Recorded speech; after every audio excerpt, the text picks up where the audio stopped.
To Davos, His Excellency António Guterres, the Secretary General of the United Nations. The UN has never been as important as it is today in a fractured and fragmented world. We are all grateful, Mr. Secretary General, that despite all those fractions and difficulties, you stand up for global cooperation, and that you also have the courage to speak out and to remind all of us of the danger and of the possible catastrophic consequences if we don't get our act together. You can count on us, Mr. Secretary General, to support you in your efforts by engaging all stakeholders into collaborative action to ensure, despite the headwinds, that we achieve the Sustainable Development Goals. At the beginning of this year, we are grateful that you share with us again your assessment of the state of the world. This will be followed by a conversation with my colleague, Børge Brende. Mr. President, Mr. Secretary General, please, we welcome you very cordially.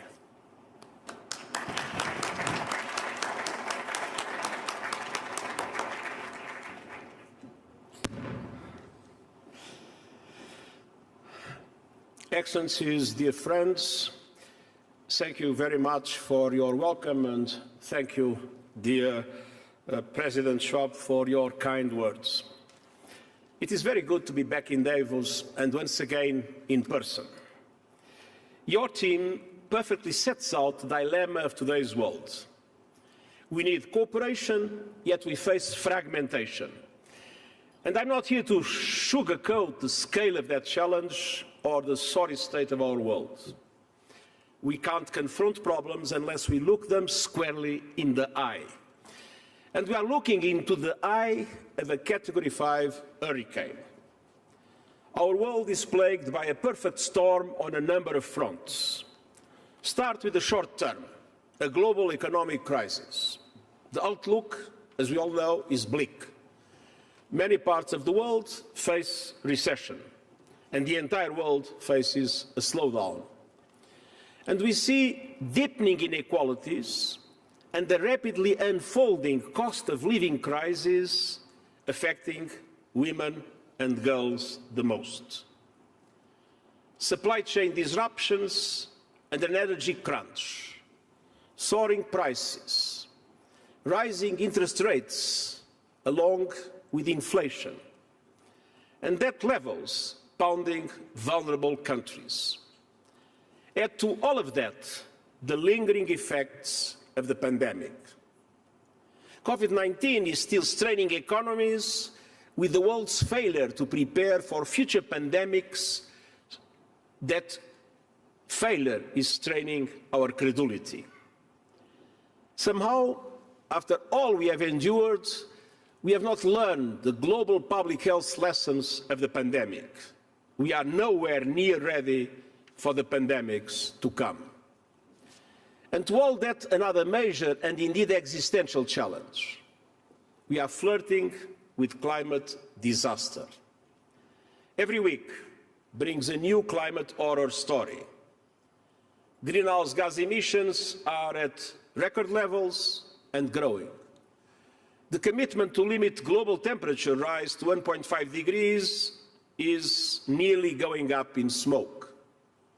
Without further action, we are headed to a 2.8 degree increase, and the consequences, as we all know, would be devastating. Several parts of our planet would be uninhabitable, and for many, it will mean a death sentence. But this is not a surprise. The science has been clear for decades. And I'm not talking only about UN scientists. I'm talking even about fossil fuel scientists. We learned last week that certain fossil fuel producers were fully aware in the 70s that their core product was making our planet. And just like the tobacco industry, they rode roughshod over their own science. Some, in big oil, peddled the big lie. And like the tobacco industry, those responsible must be held to account. Today, fossil fuel producers and their enablers are still racing to expand production, knowing full well that this business model is inconsistent with human survival. Now, this insanity belongs in science fiction, yet we know the ecosystem meltdown is cold, hard, scientific fact. Add to this toxic brew yet another combustible factor: conflict, violence, war. Especially the Russian invasion of Ukraine. Not only because of the untold suffering of the Ukrainian people, but because of its profound global implications on global food and energy prices, on trade and supply chains, on questions of nuclear safety, and on the very foundations of international law and the United Nations Charter. We are doing our best, making progress where we can, particularly in facilitating exports of food and fertilizers from Ukraine and also from Russia. But we are a far cry from peace in line with international law and the United Nations Charter. So, dear friends, all these challenges are interlinked, and they are piling up like cars in a chain reaction crash. Now, let's be clear. It would be difficult to find solutions to these global interlinked problems in the best of times and in a world that would be united. But these are far from being the best of times, and the world is far from being united. Instead, we face the gravest levels of geopolitical division and mistrust in generations, and it is undermining everything. First, the East-West divide. We risk what I've called a great fracture, the decoupling of the world's two largest economies. A tectonic drift that would create two different sets of trade rules, two dominant currencies, two internets, and two conflicting strategies on artificial intelligence. This is the last thing we need. The IMF reported that dividing the global economy into two blocks could cut global GDP by a whopping $1.4 trillion. Now, there are many aspects in which the US and China relations will inevitably diverge, particularly on questions of human rights and on some areas of regional security. But despite that, it is possible, and I would say it is essential, for the two countries to have meaningful engagement on climate, trade and technology to avoid the decoupling of economies, of even the possibility of future confrontations. For the historians that might be listening, we must avoid a 21st century sequel of the so-called Thucydides trap. At the same time, and secondly, the North-South divide is deepening. I am not convinced, in my contacts, that the wealthier world and their leaders truly grasps the degree of frustration and even anger in the global South. Frustration and anger about the gross inequity of vaccine distribution in the recent past. Frustration and anger about the pandemic recovery, with support overwhelmingly concentrated in wealthier countries that could print money. And trillions were printed in the global north, and of course, developing countries could not print money because their currencies would go out the drain. Frustration and anger about a climate crisis that is crippling countries that contributed least to global heating, and the lack of the financial resources to respond to the challenge. And frustration and anger over a morally bankrupt financial system in which systemic inequalities are amplifying societal inequalities. A system that is still routinely denying debt relief and concessional funding to vulnerable middle-income countries that are in desperate need, because the rules are not made to allow it. A system in which most of the world's poorest countries saw their debt service payments skyrocketed by 35% in the last year alone. Now, we need to bridge all these divides and we need to restore trust. How can we do it? First, by reforming and building fairness into the global financial system.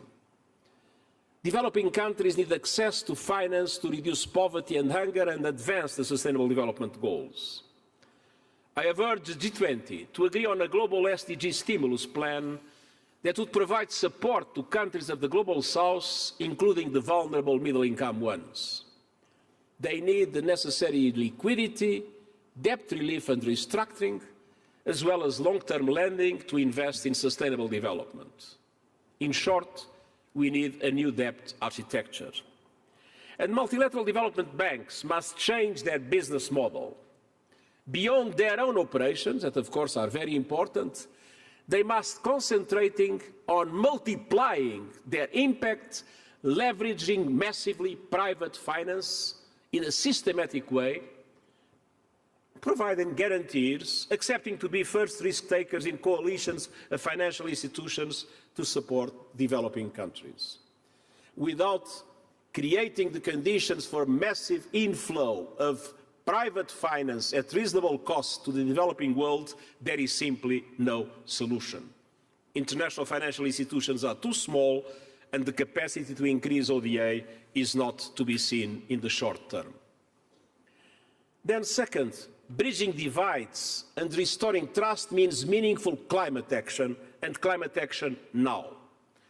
The battle to keep the 1.5-degree limit alive will be won or lost in these decades, on our watch. And right now, we have to confess that the battle is being lost. So we need to act together to close the emissions gap.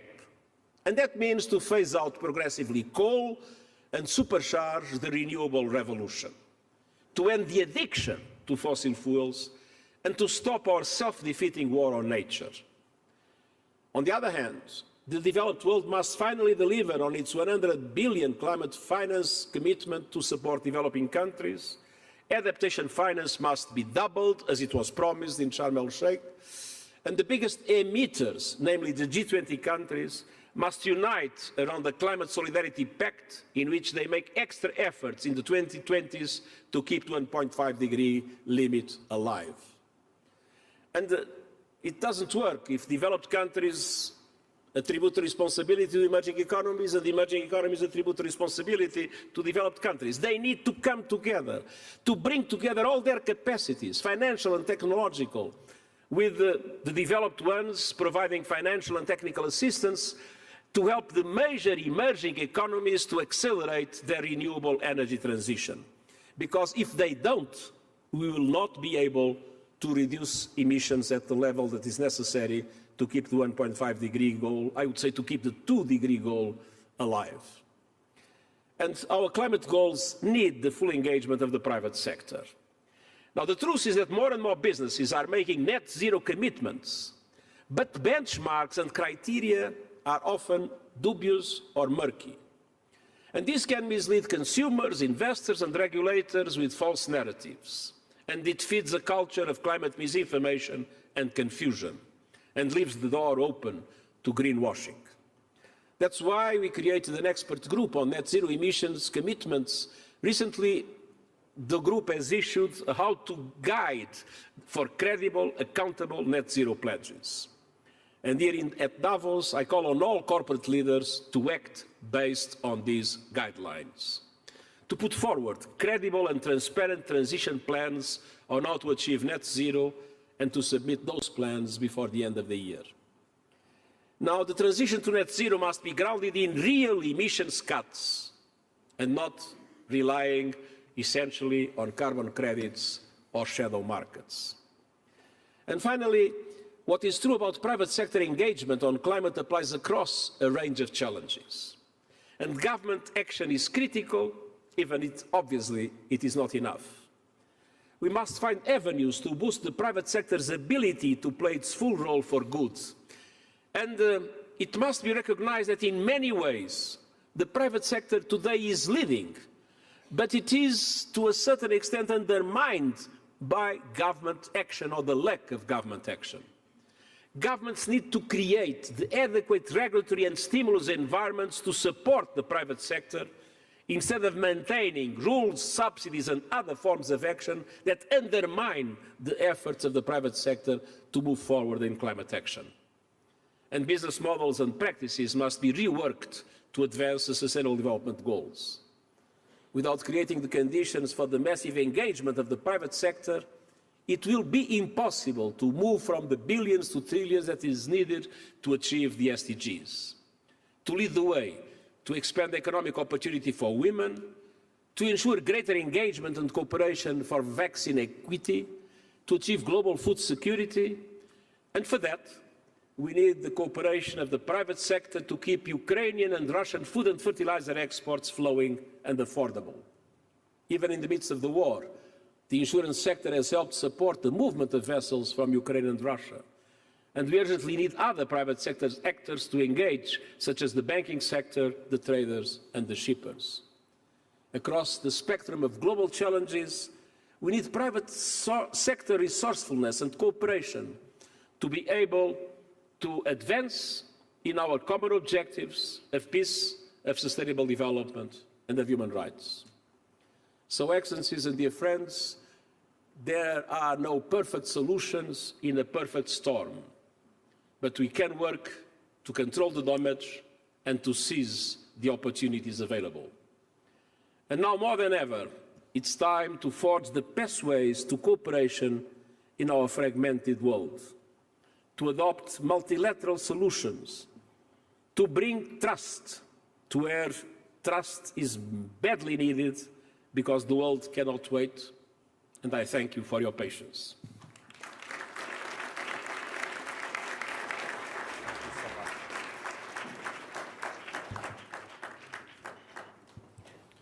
Thank you very much, Secretary General. I think you also heard a warm applause that your call to action was well received. And I think we also have seen in the last years that businesses are taking on more responsibilities, both on climate and nature. But as you said, we are flirting with a climate disaster, a battle that we are almost losing. But what I think we all don't really understand is that we all know that the cost of inaction far exceeds the cost of action. And why is not the financing happening? Why is not the money to adaptation coming there? Is there, how do you explain this? Because if there was common sense, we would do it. Maybe it's not that common. Well, there is a difference. The cost of action is today's cost. The cost of inaction is already today's cost, but it is essentially tomorrow's cost. And we have a dramatic bias in the political life, but also in many areas of the business life, which is the preference for the present. No, I was in politics for a large part of my life.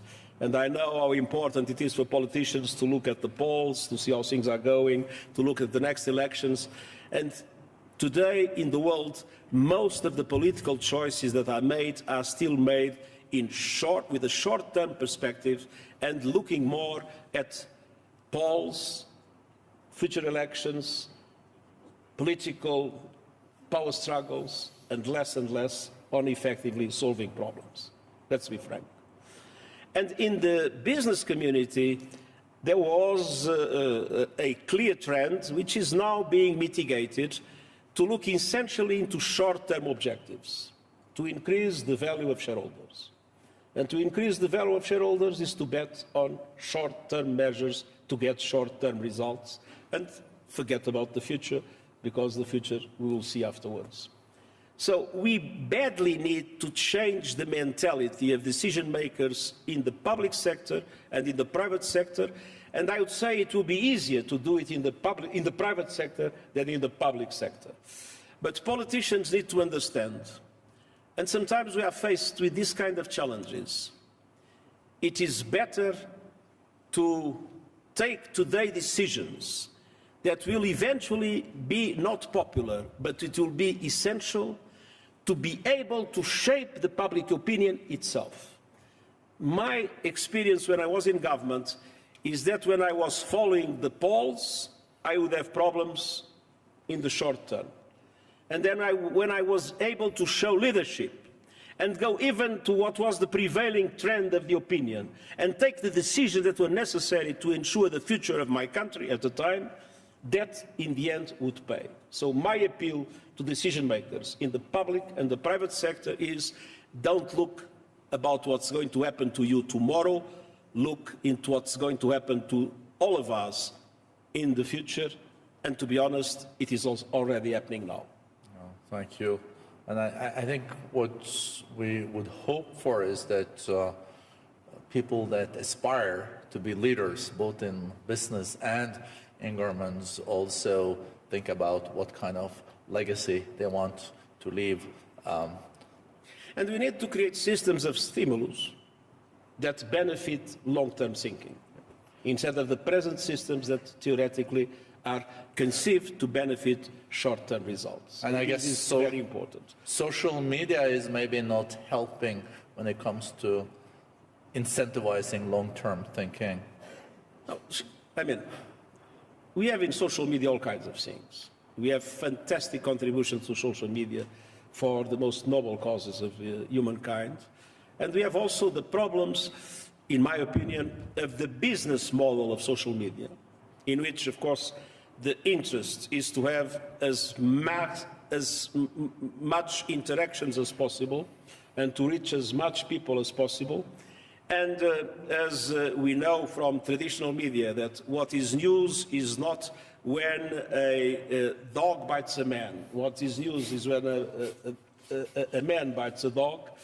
The algorithms and the business model of social media are constructed in such a way that they tend to expand the, I would say,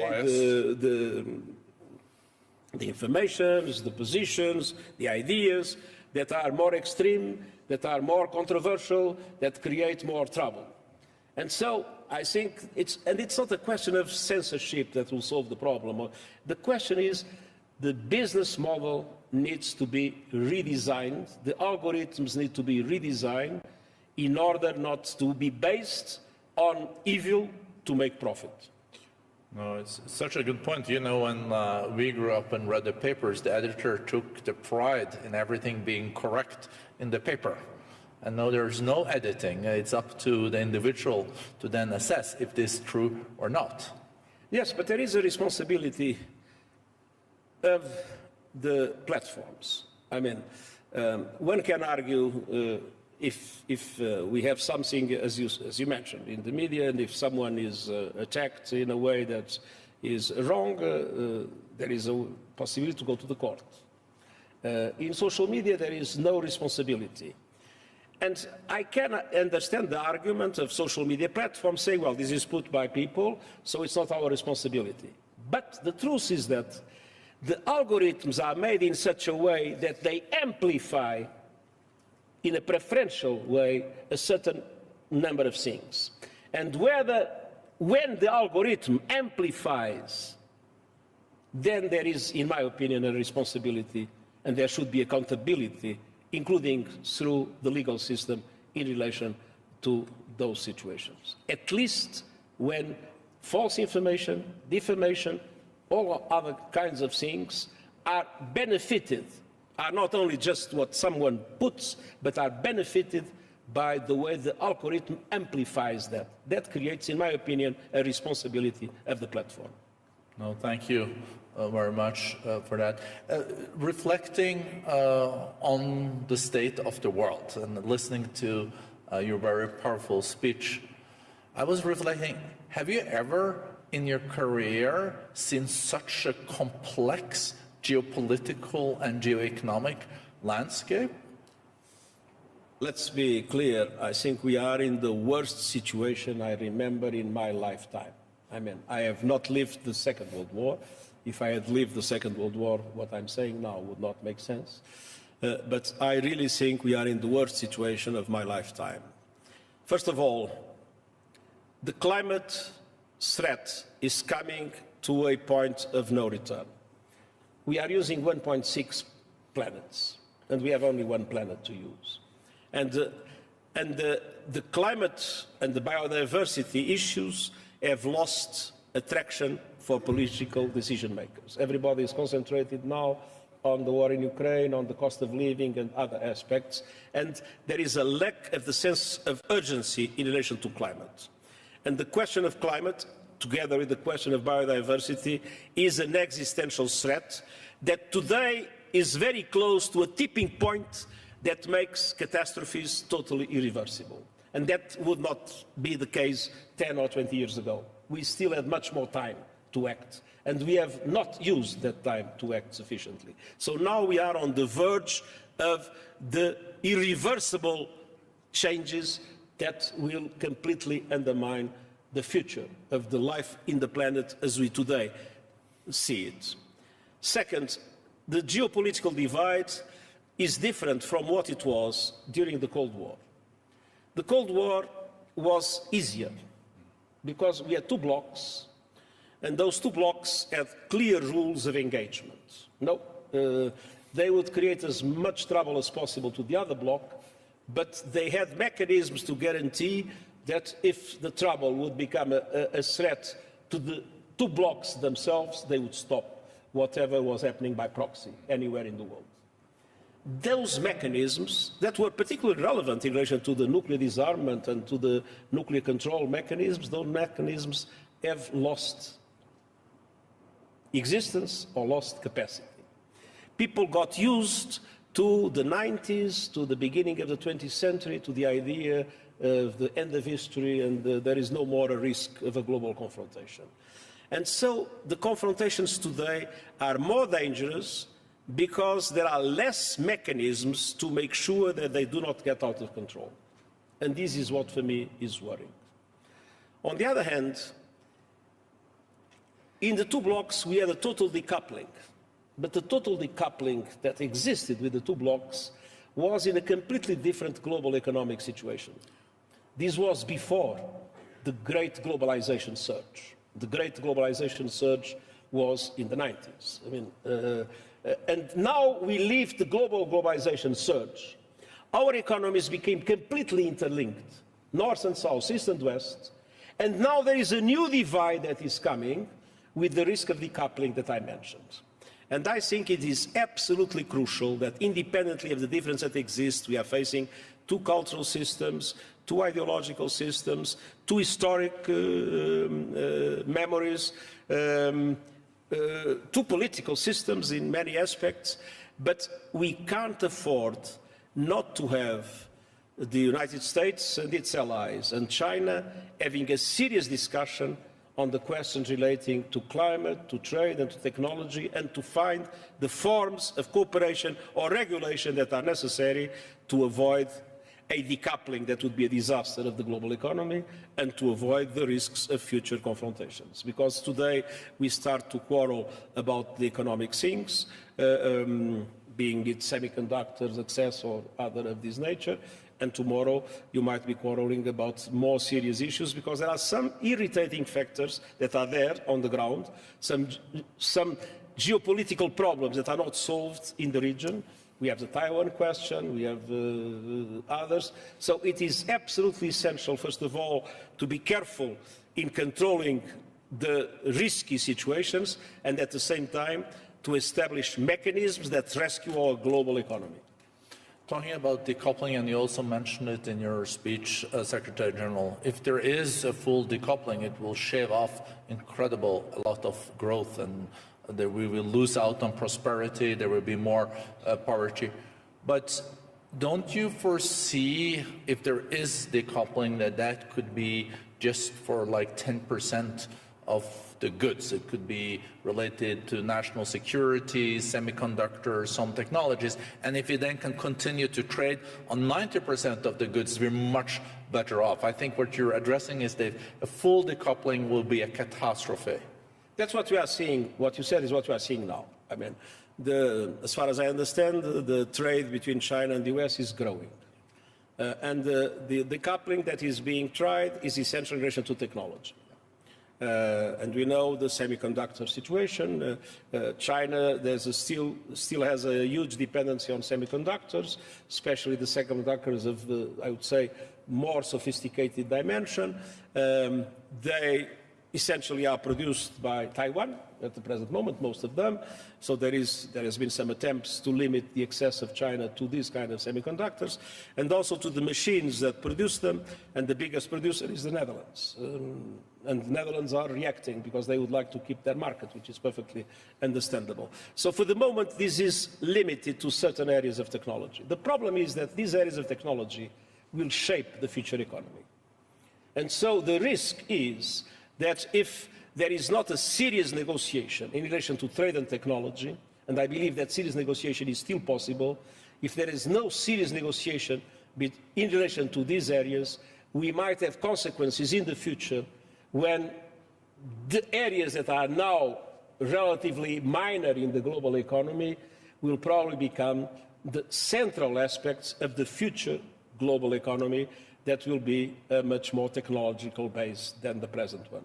And I think, unfortunately, you're right on this, because the rivalry between G2 is also based on controlling those technologies. The idea that we can live with a G2 is an idea that should be put aside. The G2 would mean a G0. It would mean that we would not have the capacity to bring together the resources, the energy, the capacities, the technologies that we need to face the challenges that we are facing. Because climate will not respect the G2, demography will not respect the G2, and the dramatic situation of developing countries will not respect the G2. Secretary General, last question. I wish we could have continued. It's so much insight. I think, as you mentioned also, the impact of the war in Ukraine has on food prices, energy, is substantial. Do you think there will be an end of this war this year? Do you think there will be an end of this war this year? No, there will be an end of this war. There is an end of everything. But I do not see an end of the war in the immediate future, unfortunately. I mean, I do not see a chance at the present moment to have a serious peace negotiation between the two parties. Let's be clear, the Russian invasion of the Ukraine, that was in violation of international law and the values of the Charter, has created a situation in which, because to a large extent, the two sides have a basic disagreement on the past. And it's always very difficult to solve disagreements on the past. Two different ideas about what the Russian Empire was, what the nationalities were, and two different ideas about what today are Ukrainians and are Russians. It is clear that, in my opinion, this makes it more difficult to find a solution. But that solution needs to be based on international law and needs to respect the territorial integrity of Ukraine. And I don't see conditions for that to happen in the immediate future. What we are doing, and we are very strongly engaged, is in relation to the Black Sea Grain Initiative, which I must say it's quite amazing that with two countries in war it's possible to have an agreement in this regard, but also the Russian exports that are necessary for the global food security. We have been dealing with the problems of rescuing civilians in difficult situations like Azovstal in the past. We have been discussing with both sides exchange of prisoners of war. We are supporting the International Agency of Atomic Energy, that is a UN body, in relation to Zaporizhzhia now in relation. So, I mean, we are doing everything we can, and this is probably one of the most important areas of our activity, to limit the damage, to reduce the suffering of the people, and to reduce the impacts, the dramatic, devastating impact in the global economy, because it came on top of the COVID, on top of the inequalities, on top of the climate problems. So we are trying to address the consequences, but for the moment, I don't think that we have a chance to promote or to mediate a serious negotiation to achieve peace in the short term. So we will have still to wait and to be clear on our principles, and our principles are international law, the values of the Charter, territorial integrity, but at the same time to try to do everything we can, talking to both sides and to other actors, in order to minimize the impacts on the suffering of the Ukrainian people and on the global economy, especially in the most vulnerable countries. Thank you so much, Secretary General. I'm sorry we had to end on such a somber note, but I think it's reflecting the world we are living. I think many of us do hope for the Secretary General's good offices and the United Nations and multilateralism in such a situation. So thank you very much for your leadership, and thank you for being here. Thank you very much. All the best.